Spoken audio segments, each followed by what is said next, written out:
Singularity is coming, and I believe this guy right here is sending a message. So for those who do not know, this is the new Grok logo, which is a picture of a black hole depicting the singularity. As you can see right here, if you type in singularity on a search engine, you will come up with this. And that is because a gravitational singularity is a theoretical condition in which gravity is predicted to be so intense that space-time itself would break down catastrophically. As such, a singularity is by definition no longer part of the regular space-time and cannot be determined by where or when. Gravitational singularities exist at a conjunction between general relativity and quantum mechanics. Therefore, the properties of the singularity cannot be described without an established theory of quantum gravity. Are you also confused as I am? Well, don't worry, you're not alone. But the main point and takeaway here is that he is using this visual of the singularity with a black hole as the logo for Grok, his artificial intelligence. And as we know, the name Grok means to understand so thoroughly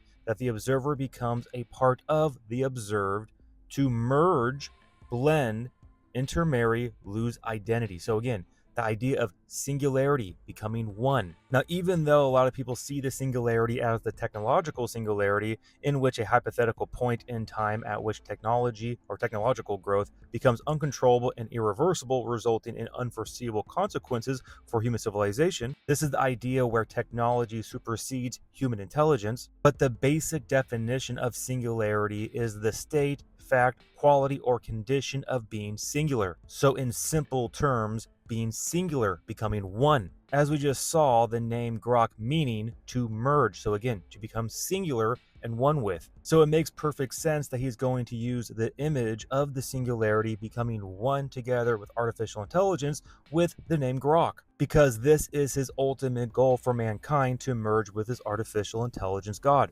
The merge scenario with AI is the one that seems like probably the best. Like if you can't beat it, join it. Digital God. So as digital God at that point.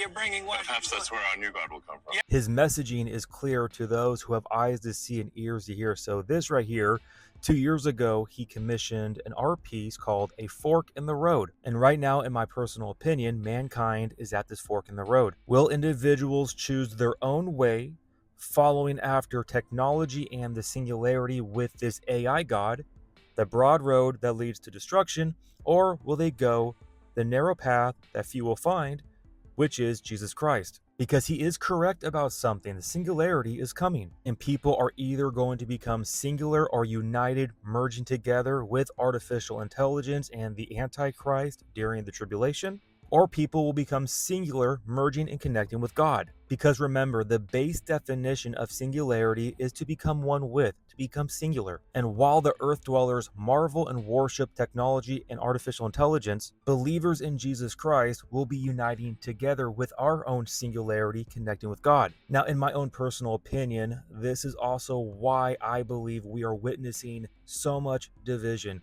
So many people either going towards the world, towards this system, or they're coming out of it connecting with God. Because the closer that we get to the end is the closer that we get to the singularity. And for each individual, it'll be whether you become singular with the Antichrist and the beast system, or that you become singular, merged, or connected to God. And depending on your heart posture, you're going to be pulled in either direction, the idea of the fork in the road. So again, if your heart posture is towards this world, you're going to go on this path, which will lead into singularity with artificial intelligence.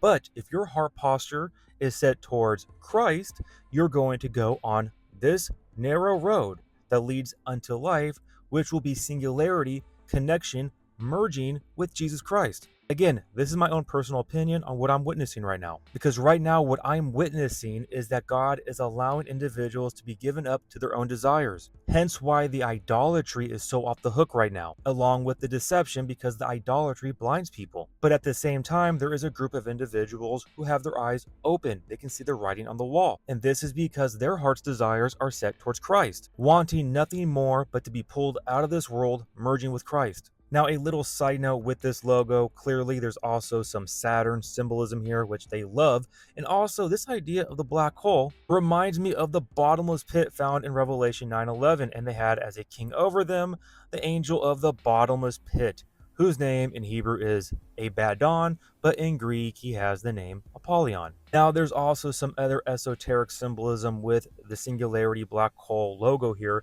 The idea of the rings is the Ouroboros going around in circles, and then you have the black hole that goes into eternity. So some people believe that if you ascend, you go through the black hole into eternity, but if you don't, you get stuck in this time loop over and over again until you figure your way out. Again, that is the esoteric symbolism behind it, from my own understanding, of course. But with that being said, we all have our own personal responsibility to choose the path in front of us. Are we going to choose this world, or are we going to choose the narrow path that leads to life? And as we know in John 14:6, that Jesus Christ is the way, the truth, and the life. So we keep our eyes focused upon Him, trusting in Him, choosing that narrow way that leads to life. And the way you choose that path is by faith.